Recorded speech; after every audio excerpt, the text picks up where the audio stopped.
नमस्कार। माली समाचार हिंदी में आपका स्वागत है। मैं दिनेश माली। फतेहपुर सीकरी पर क्यों नहीं, सुप्रीम कोर्ट ने खारिज किया किले पर मुगल वंशज का दावा। आइए जानते हैं विस्तार से। सुप्रीम कोर्ट ने लाल किले पर कब्जे की मांग वाली महिला की याचिका खारिज कर दी है। महिला ने खुद को मुगल बादशाह बहादुर शाह जफर द्वितीय के परपोते की विधवा होने का दावा करते हुए कानूनी उत्तराधिकारी बताकर लाल किले पर कब्जा मांगा था। इस पर मुख्य न्यायाधीश ने कहा कि यदि दलीलों पर विचार किया जाए तो केवल लाल किला ही क्यों, फिर आगरा, फतेहपुरी सीकरी आदि के किले क्यों नहीं। मुख्य न्यायाधीश संजीव खन्ना और न्यायमूर्ति संजय कुमार की पीठ ने याचिका को गलत और निराधार करार दिया। कोर्ट ने दिल्ली उच्च न्यायालय के आदेश के खिलाफ दायर याचिका पर विचार करने से इनकार कर दिया। सीजीआई ने कहा कि रिट याचिका गलत और निराधार थी, इस पर विचार नहीं किया जा सकता। पीठ ने याचिकाकर्ता सुल्ताना बेगम के वकील को याचिका वापस लेने की अनुमति नहीं दी।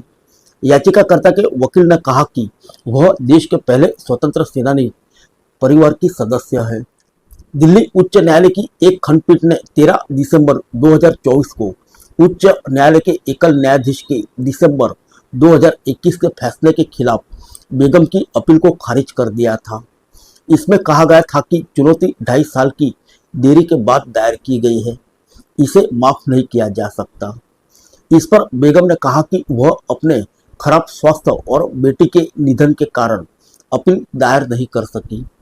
उच्च न्यायालय ने कहा था कि हमें यह स्पष्टीकरण अधूरा लगता है क्योंकि देरी 2.5 साल से अधिक की है।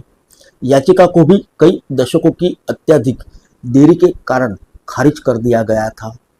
देरी के लिए माफी का आवेदन खारिज किया जाता है। आइए जानते हैं दावे के बारे में। 20 दिसंबर 2021 को एकल न्यायाधीश ने ब्रिटिश ईस्ट इंडिया कंपनी द्वारा अवैध रूप से लिए गए लाल किले पर कब्जे की वाली मांग की बेगम की याचिका को खारिज कर दिया था और कहा था कि 150 से अधिक वर्षों के बाद अदालत का दरवाजा खटखटाने में अत्यधिक देरी का कोई औचित्य नहीं है। याचिका में दावा किया गया था कि 1857 के प्रथम स्वतंत्रता संग्राम के बाद अंग्रेजों ने परिवार को उनकी संपत्ति से वंचित कर दिया था, जिसके बाद सम्राट को देश से निर्वासित कर दिया गया और लाल किले को मुगलों से छीन लिया गया।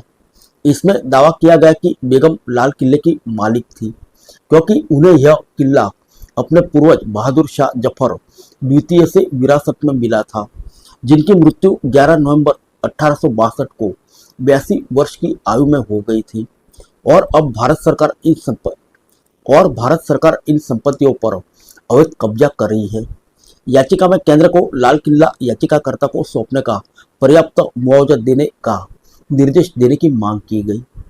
फिर मिलेंगे अगले बुलेटिन में अन्य किसी खबर के साथ। तब तक के लिए इजाजत दीजिए। नमस्कार।